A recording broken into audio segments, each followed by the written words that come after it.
ذکر ہے ہجرت سیدنا محمد مصطفیٰ صلی اللہ علیہ وعلی آلہ وسلم۔ جیسا میں نے عرض کیا تھا کہ حضور صلی اللہ علیہ وسلم اپنے گھر سے سیدنا صدیق رضی اللہ عنہ کی میت میں تشریف لے گئے جبل ثور پہ، اور غار ثور میں آپ نے 3 راتیں گزاری، اور اس کے بعد حضور صلی اللہ علیہ وسلم مدینہ منورہ کے لیے روانہ ہوئے خفیہ راستے سے۔ اور حضور صلی اللہ علیہ وسلم جب رابغ کے قریب جہاں راستہ مکے کا ملتا تھا وہاں پہنچے، فبکا رسول اللہ صلی اللہ علیہ وسلم، حضور پاک رونے لگے۔ سیدنا صدیق جو ہیں وہ اسی اونٹ میں حضور کے ساتھ تھے، ردیف رسول اللہ صلی اللہ علیہ وسلم۔ انہوں نے عرض کیا کہ ما یبکی کا یا رسول اللہ صلی اللہ علیہ وسلم، آپ کو کس وجہ سے رونا آیا ہے؟ تو آپ نے فرمایا انی اتذکر مکہ، مجھے مکہ یاد آ گیا۔ تو اللہ تعالیٰ نے اسی سفر میں یہ آیت نازل فرمائی، ان الذی فرض علیک القرآن رادک الی معاد، جس میں اللہ نے خوشخبری دی کہ میرے بندی ہم آپ کو واپس لائیں گے مکے میں، اور بڑی شان سے لائیں گے۔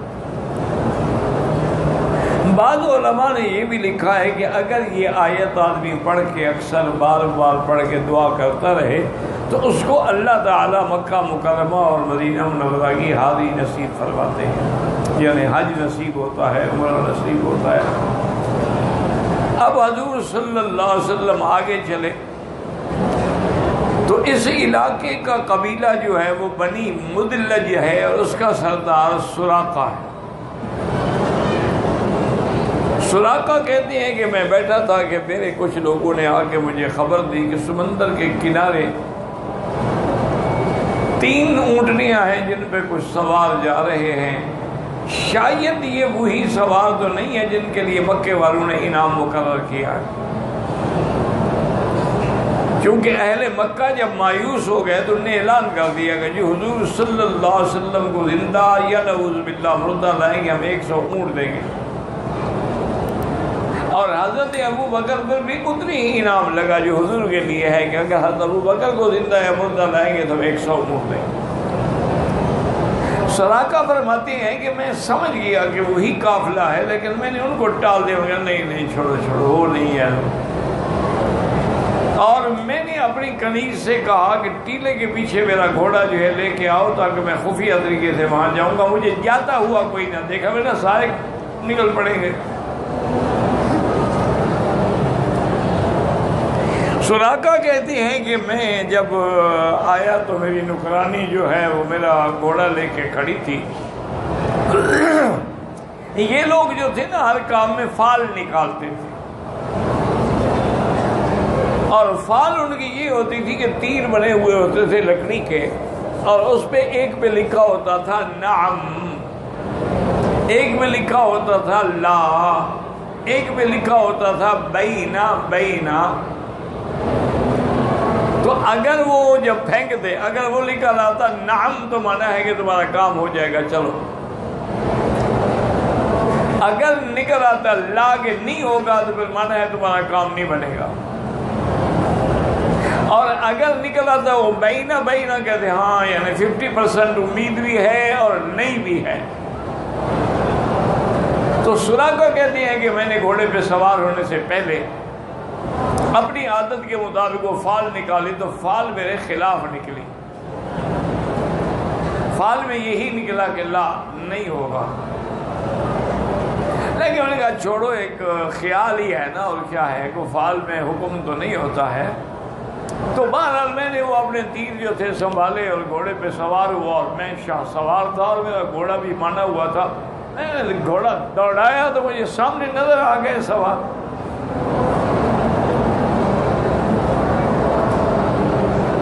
حضور صلی اللہ علیہ وسلم تو اونٹ میں بیٹھے ہوئے اللہ کے ذکر میں مشغول ہوتے تھے، لیکن سیدنا صدیق فرماتے ہیں میں ادھر ادھر دیکھتا رہتا تھا۔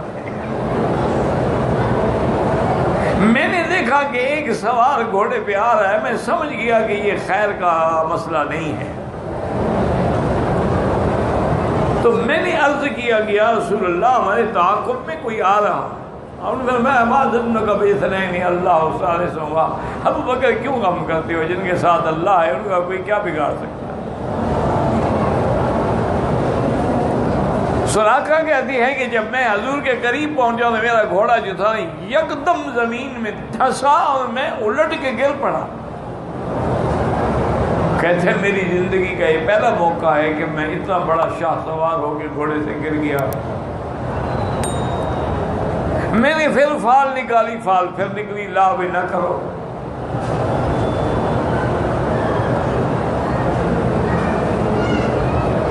اب اس کے بعد کہتی ہیں کہ میں نے پھر گھوڑے کو تھپکا، خود بھی اٹھا، کپڑے جھاڑے، سوار میں میں نے پھر گھوڑا دوڑایا، گھوڑا پھر دھس گیا۔ اب میں گرا نہیں، میں نے سنبھالا ہوا تھا اپنے آپ کو، لیکن گھوڑے کے اگلی پاؤں جو تھے زمین میں دھس گئے، ریت میں۔ میں نے کہا میرا گھوڑا تو کیسا اتنا کمزور نہیں ہے، یہ کیا ہو رہا ہے آخر؟ میں نے پھر زور سے آواز دی، میں نے کہا جانے والوں ٹھہر جاؤ، میں اب تمہارا دشمن نہیں ہوں۔ حضور نے فرمایا ابو بکر اونٹنی روک دو، آنے دو اس کو۔ حضور پاک بھی اونٹنی سے اترے، اتنی دیر میں سراقہ بھی آیا اور اس نے کہا کہ یا رسول اللہ صلی اللہ علیہ وسلم میں آیا تو آپ کو پکڑنے کے لیے تھا کہ مجھے لالچ تھی کہ 200 اونٹ مل جائے گا، لیکن یہ جو واقعات دو میرے ساتھ ہوئے ہیں اس سے میں نے اندازہ لگایا ہے کہ آپ سچے ہیں، حق پہ ہیں، اللہ کے نبی ہیں، آپ کا ہم مقابلہ نہیں کر سکیں۔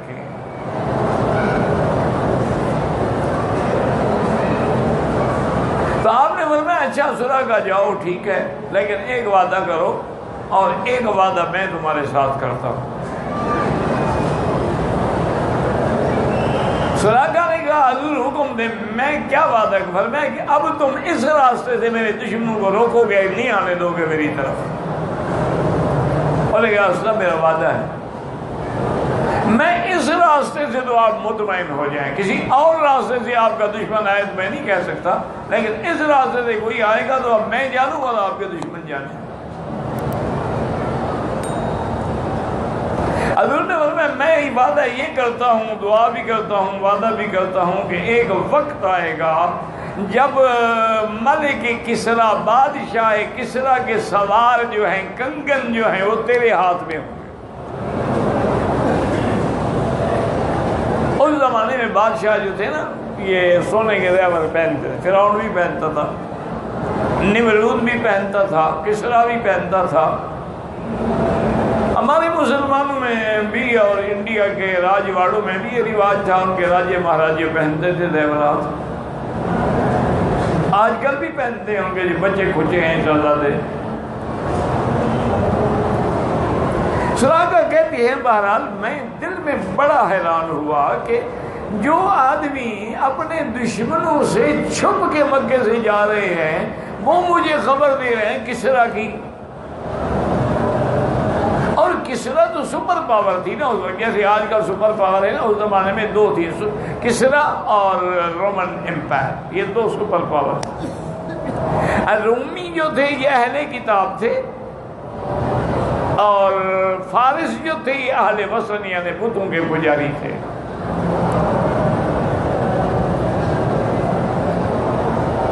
اللہ کی شان دیکھیں، حضور نے فرمایا کہ ابو بکر پیاس محسوس ہو رہی ہے، کوئی نظر دوڑاؤ کہیں کوئی بدو لوگوں کا کوئی خیمہ شیمے نظر آ جائے۔ تو فرماتے ہیں کہ ایک جھوپڑی اور ایک خیمہ نظر آیا تو ہم نے اونٹوں کے رخ ادھر کر دیے، وہاں آئے تو دیکھا کہ صرف ایک عورت ہے، ام معبد اس کا نام تھا۔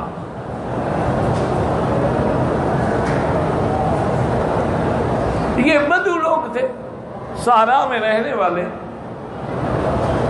اس نے کہا اہلاً و مرحباً بضیوف اللہ، اللہ کے مہمانوں کو میں اہل و سال کہتی ہوں، خوش آمدید کہتی ہوں۔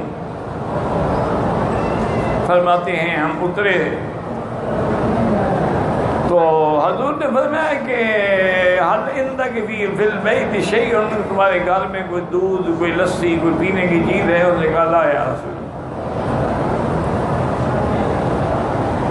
میرا شوہر جو ہے وہ بکریاں چرانے کے لیے نکل گیا، پھر میں یہ بکری جو کھڑی ان کا حضور یہ تو بیمار ہے، یہ تو اپنا بوجھ بھی نہیں اٹھا سکتی بیچاری، چلنے کے قابل ہوتی تو یہ ویوڑ کے ساتھ نہ جاتی۔ آپ نے کہا تم اس بات کو چھوڑو، تمہاری اجازت ہے کہ ہم اس سے دودھ لے لیں؟ پیغمبر ہر بات میں ہمیں سبق دے رہے ہیں کہ بغیر کسی کی اجازت کے کوئی چیز بھی لے سکتے ہیں۔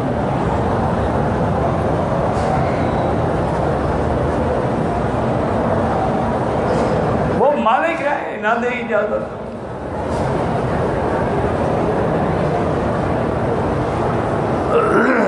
وہ مسکرائی بیچاری بوڑھی جو تھی، انہوں نے کہا حاضر ہے جی، ٹھیک ہے، مجھے کیا انکار ہے۔ تو آپ نے برتن منگوایا۔ حضرت ابو بکر صدیق فرماتے ہیں میں نے اس دن دیکھا کہ حضور کو تو بکریاں چونے کا طریقہ بھی آتا ہے، کہ باقاعدہ جیسے بکریاں چوئی جاتی اسی طرح حضور پاؤں کے بل بیٹھے اور برتن کو اپنے دونوں ٹانگوں کے درمیان میں رکھا، اس کی پشت پہ ہاتھ پھیرا بکری کے اور اس کے تھنوں پہ ہاتھ لگایا اور کہا کہ یا اللہ تیرا نبی آج مہمان ہے۔ اللہ صلی اللہ علیہ وسلم۔ ہم اللہ کی کروڑوں نعمتیں کھاتے ہیں پھر بھی نافرمان۔ اللہ کا پیغمبر ہے، اللہ کا نبی ہے، امام الانبیاء ہے، دودھ کے لیے پیاسا۔ حضور صدیق فرماتے ہیں کہ برتن بھر گیا، حضور پاک نے بسم اللہ پڑھ کے خود بھی پیا، مجھے بھی پلایا، عامر بن فہرہ کو بھی پلایا اور ریختہ کو بھی پلایا، اور پھر دوبارہ آپ نے بکری کے تھن کو ہاتھ لگایا، وہ پھر بھر گئے، پھر برتن بھر گیا، فرمایا یہ اس بوڑھی کو دے دو جس کا خیمہ۔ حضرت صدیق فرماتے ہیں میں حیران ہوا کہ جو بکری کھڑی بھی ہو سکتی ایسے کھڑی ہے اور اس کے نت ایسے ہیں جیسے کہ دریا بن گئے۔ حضور پاک نے اجازت لی، اس نے بڑا کہا کہ یا رسول اللہ آپ جو بھی ہیں لیکن آپ کے چہرے بتلاتے ہیں کہ آپ اللہ کے برگزیدہ بندے ہیں، آپ ٹھہرے، میرا شوہر آ جاتا ہے، ہم دمبا ذبح کریں گے، آپ کے لیے کھانا بنائیں گے۔ اور نہیں، میں نے بڑا سفر کرنا۔ تو ام معبد کی حدیث مبارک میں جو حضور کا حلیہ مبارک ہے، ایسا آج تک نہ کوئی صحابی بیان کر سکا، نہ کوئی تابعی، نہ کوئی عالم، نہ کوئی محدث، نہ کوئی مفسر۔ حدیثوں میں موجود ہے۔ ام معبد کے بجائے شوہر جب آیا تو فضا بدلی لگی۔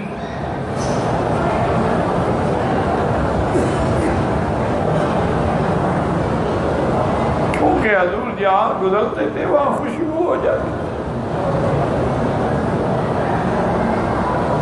صحابہ کہتے ہیں ہمیں پوچھنا نہیں پڑتا تھا، وہ گلیاں بتاتی تھی کہ یہاں سے محمد مصطفیٰ گزرے۔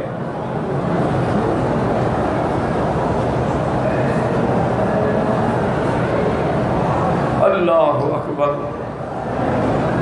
معبد کے شوہر نے پوچھا آج تو کوئی نہیں؟ انہوں نے کہا ہاں بالکل نئی بات ہے، آج اس طرح کے مہمان آئے، اس طرح بکری پہ ہاتھ دھرنے کا۔ ہاں ھذا صاحب قریش، یہ وہی آدمی ہیں جن کو قریش ڈھونڈ رہے ہیں۔ اچھا تم مجھے ذرا حلیہ تو بتاؤ۔ اس نے پھر حضور کا حلیہ بتایا صلی اللہ علیہ وسلم۔ اللہ نے حضور کو جو جمال دیا تھا اس کی دنیا میں کوئی مثال نہیں۔ یہ جو آتا ہے نا حدیثوں میں کہ حضرت یوسف علیہ السلام کو اللہ نے جو حسن جمال پیدا کیا، آدھا یوسف کو دیا اور آدھا ساری دنیا پہ تقسیم کیا، یہ حضور کے ماں سوا ہے، حضور کا معاملہ ہی الگ ہے۔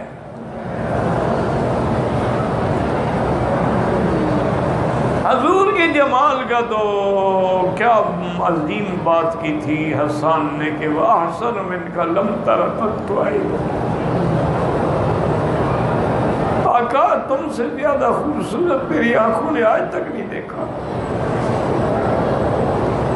وَأَجْمَلُ مِنْكَ لَمْ تَلِدِ النِّسَاءُ، حضور آپ جیسا بچہ کسی ماں نے جینا ہی نہیں ہے۔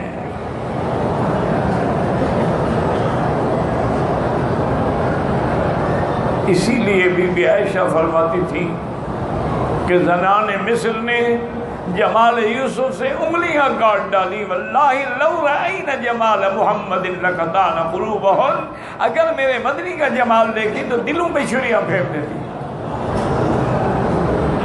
صلی اللہ علیہ وسلم۔ جب بھی حضور کا نام آئے درود شریف تو پڑھ لیا کرو۔ آپ لوگ تو پتہ نہیں کس مٹی کے بنے ہوئے ہیں، میں نے تو نہیں سنا کسی سے درود شریف پڑھتا ہوا، پتہ نہیں کیا کرنے آئے ہیں یہاں۔ لا حول ولا قوت الا باللہ۔ حضور نے فرمایا اس سے بڑا بخیل کوئی نہیں کہ میرا نام آئے اور درود نہ پڑھے۔ جس کو حضور فرمایا بخیل، اس کے گھر میں کیا بچے گا؟ صلی اللہ علیہ وسلم۔ سیدہ عائشہ فرماتی ہیں کہ اگر زنان مصر میرے محبوب کا جمال دیکھتی تو دلوں پہ چھریاں پھیر دیتی۔ اور بی بی عائشہ فرماتی ہیں کبھی ایسا ہوتا، اندھیری رات ہوتی، میں کوئی چیز سوئی ڈھونڈ رہی ہوتی، حضور مسکراتے تو روشنی ہو جاتی۔ صلی اللہ علیہ یا رسول اللہ، صلی اللہ علیہ یا محمد، یا رب صلی علی محمد۔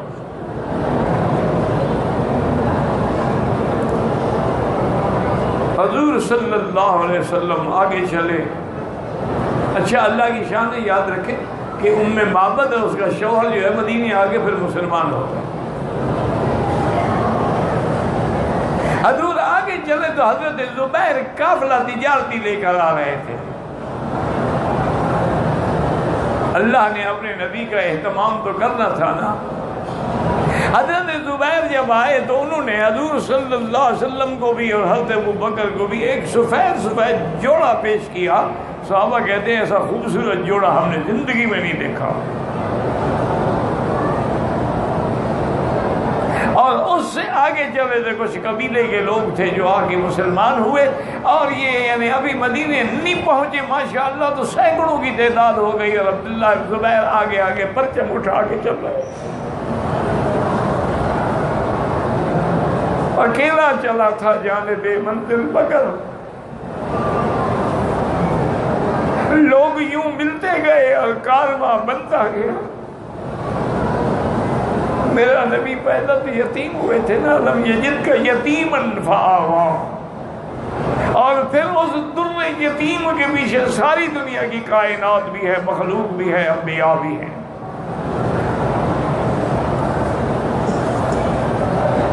مدینے والوں کو بھی انتظار تھا کہ حضور آ رہے ہیں۔ بہرحال یہ قافلہ مسعود جو ہے مبارک جو ہے چلتے چلتے سب سے پہلے قباء پہنچے۔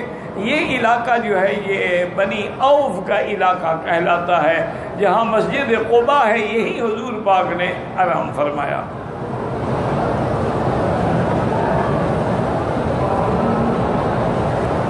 اس سے پہلے تو یہ حدیث نہیں ہے نا، مانا ہے کہ حضور کے وہاں نمازیں پڑھنے سے، قدم فرمانے سے اللہ نے جیسے مسجد الحرام کو بھی رنگ دیا ہے، مسجد اقصی کو بھی رنگ دیا ہے، مسجد نبوی کو بھی رنگ دیا، مسجد قباء کو بھی رنگ دیا کہ آپ مدینے سے چلے آگے 2 رکعت پڑھیں اور پورے عمرے کا ثواب لے جائیں۔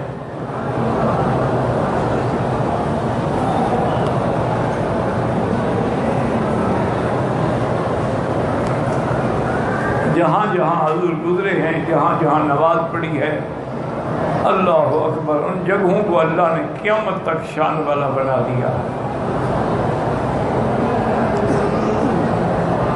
اسی میں وہ بڑے بڑے واقعات پیش آئے۔ حضرت سلمان آئے، پھر حضور پاک نے چند دنوں کے قیام کے بعد اب مدینہ جانے کے لیے تیاری کی، اور پہلا جمعہ جو ہے حضور نے اسی بنی عوف کی مسجد میں پڑھایا۔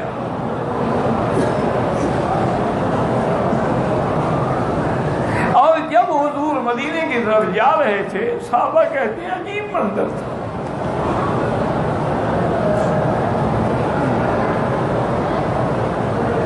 قباء سے مدینہ 3 میل کے فاصلے پہ ہے۔ صحابہ کہتے ہیں 3 میل تک دونوں طرف اللہ کی مخلوق ہے۔ بچیاں جھنڈیاں لے کے کھڑی ہیں، اور حبشی جو ہیں کالے نوجوان لڑکے جو ہیں وہ آپ کے آگے آگے اپنے دھمال ڈال رہے ہیں، تیر اندازی کر رہے ہیں، خوش ہو رہے ہیں، بس اپنی خوشی کر رہے ہیں، ان کو کوئی پتہ نہیں بیچاروں۔ اور بچیاں جو ہیں مدینہ منورہ کی، ان کی زبان پہ یہ تھا طلع البدر علینا من ثنیۃ الوداع وجب الشکر علینا ما دعا للہ داعی وجینا محمدا فی امر مطاعی۔ وہ بچیاں خوش ہو کے پڑھ رہی ہیں حضور کے استقبال کے لیے، حضور کی دعوت کے لیے، قیام کے لیے، سارے عرض کر رہے ہیں۔ حضور نے فرمایا کچھ نہ کہو میری اونٹنی کو، انہا مامورۃ، یہ اللہ کے حکم کی پابند ہے، جہاں میری اونٹنی بیٹھ جائے گی میں اسی کا مہمان بنوں گا۔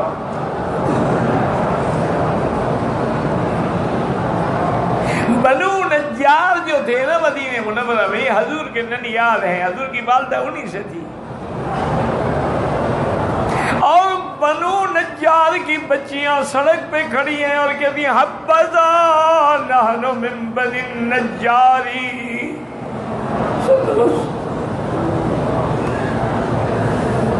حبذا محمدا بجاری،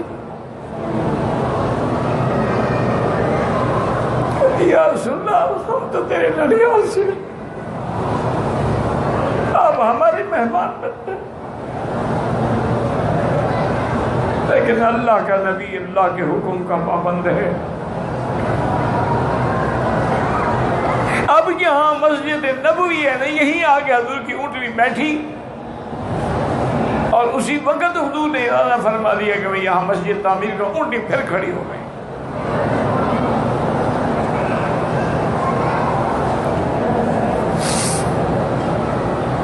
چلتے چلتے بنو نجار کے جو بڑے تھے وہ حضرت ابو ایوب تھے انصاری، وہ ان کے گھر کے سامنے آگے اونٹنی بیٹھ گئی۔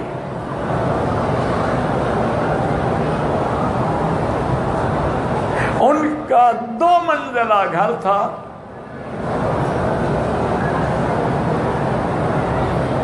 انہوں نے حضور کا استقبال کیا اور عرض کیا کہ یا رسول اللہ صلی اللہ علیہ وسلم، آپ اوپر والے کمرے میں رہیں، ہم نیچے رہیں گے، ہم یہ برداشت نہیں کر سکتے کہ حضور کے اوپر رہیں۔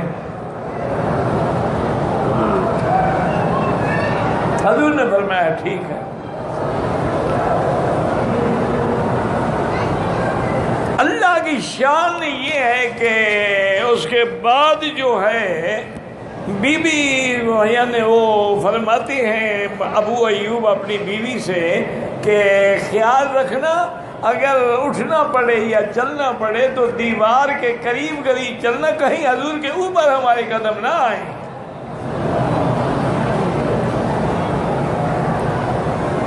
سرکار دو عالم نے بھی محسوس فرما لیا۔ دوسرے دن آپ نے فرمایا ابو ایوب میں نیچے ٹھہرتا ہوں، لوگ ملنے کے لیے آتے ہیں، مجھے بار بار اترنا پڑتا ہے، تکلیف ہوتی ہے، مجھے نیچے ہی رہنے دیں۔ اور پھر حضور نے نے پتہ کیا کہ یہ جگہ کس کی ہے، انہوں نے کہا کہ جی 2 یتیم لڑکے ہیں سہل اور سہیل، یہ جگہ ان کی، آپ نے فرمایا ان کو بلاؤ۔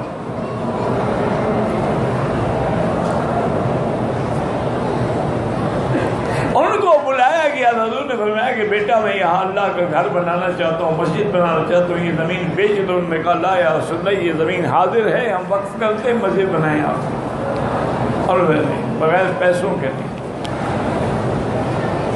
تو وہ زمین خریدی حضور نے اور مسجد نبوی کی بنیاد رکھی۔